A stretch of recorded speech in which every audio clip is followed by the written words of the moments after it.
Magandang gabi, JP. Ano ba ang dahilan ng mga pag-ulan na naranasan sa bansa ayon sa Pag-asa?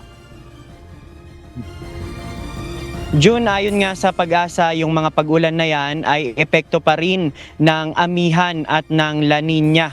At yung ang pag-ulan na ganyan ay mararanasan hanggang sa buwan ng Marso o yung hot dry season. Ngayong buwan ng Pebrero, mababa ang tsansa na magkaroon ng bagyo. Ayon sa Philippine Atmospheric, Geophysical and Astronomical Services Administration o Pag-asa, pinakamarami na ang isang bagyo na papasok sa bansa sa buwan ng Pebrero. Gayunman, hindi nila dapat magpakampante ang publiko.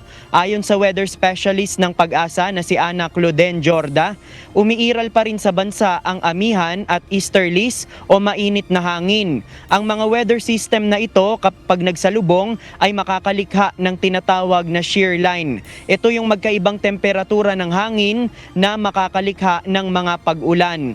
Ang mga pag-ulang dulot nito ay pwedeng maranasan sa buong maghapon na pwedeng maging dahilan ng mga pagbaha at landslide.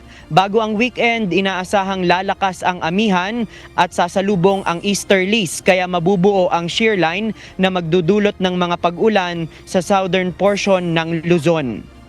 Saturated po yung kalupaan natin dyan sa may Bicol region or Eastern Visayas area. So, posible pa rin po talaga yung mga pagbaha. Pati na rin po yung, lalo na po sa mga low-lying areas.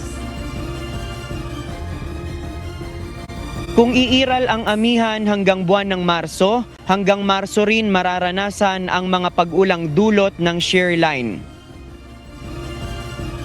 Yung shear line po natin hanggat meron po tayong umiiral na northeast monsoon o amihan ay posible po tayo magkaroon ng shear line. At sa ngayon hindi pa po siya prevailing, no, pero inaasahan natin na lalakas po yung amihan within this week. Kaya po in-expect natin na Thursday or hanggang weekend po ay magpapaulan po itong shear line sa malaking bahagi po ng Southern Luzon or sa may Bicol region area pati na rin po sa may Eastern Visayas. Dagdag naman ng isa pang weather specialist ng Climate Monitoring and Prediction Section ng Pag-asa na si Joey Figuracion, mas magiging mainit ang buwan ng Pebrero ngayong taon. Bagaman ang La Nina season na nararanasan ay magpapaulan sa bansa, ang easterlies na nanggagaling sa Pacific Ocean ay magko-contribute ng matinding init. Generally, mas mainit yung ating February kaysa sa usual nating naranasan.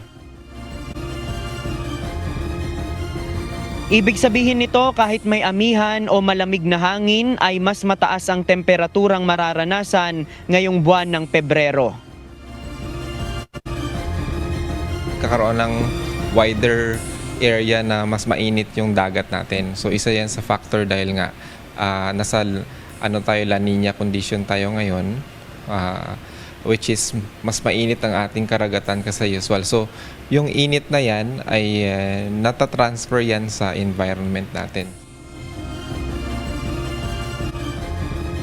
June, bago mag alas 5 kanina dun sa update ng Pag-asa, dito sa Metro Manila dahil dun sa epekto ng amihan, pwede pa rin makaranas ng mga pag-ulan sa buong maghapon. Kagaya nung naranasang pag-ulan kaninang umaga. At ayon nga sa Pag-asa, mas mainam na yung ating mga kababayan, ating mga kasangbahay ay mag-monitor sa kanilang mga social media accounts o social media pages para makita nila yung mga weather update at malaman nila yung lagay ng panahon sa maghapon at hanggang sa kinabukasan. Sa ngayon, yan muna ang ating latest live. Mula dito sa Pag-asa, balik sa'yo, June. Maraming salamat, JP Nunez.